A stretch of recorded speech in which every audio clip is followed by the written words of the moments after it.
அனைவருக்கும் வணக்கம். Trade and invest சேனலுக்கு உங்களை அன்புடன் வரவேற்கிறேன்.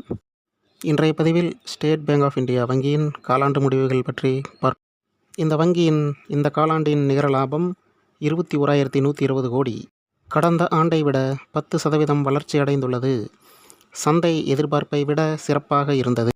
மொத்த வணிகம் 110 லட்சம் கோடியை கடந்தது. இது வங்கியின் வலுவான வளர்ச்சியை காட்டுகிறது. முடிவுகள் வெளியான பிறகு ஸ்டேட் பேங்க் ஆஃப் இந்தியா பங்குகள் சுமார் 4% உயர்ந்தது.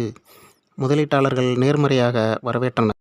இந்த வங்கியின் மார்க்கெட் கேபிட்டலேஷன் 10,226 கோடி. பிஇ ரேஷியோ 12 மடங்கு. இபிஎஸ் டிடிஎம் ஒரு பங்கிற்கு 90 ரூபாய். பிபி ரேஷியோ 1.63 மடங்கு. Dividend yield 1.60%. ஃபேஸ் வேல்யூ 1 ரூபாய். புக் வேல்யூ 660 ரூபாய். இந்த வீடியோ பிடிச்சிருந்தா லைக் பண்ணுங்கள், ஷேர் பண்ணுங்கள், சப்ஸ்கிரைப் பண்ணுங்கள். Thank you friends.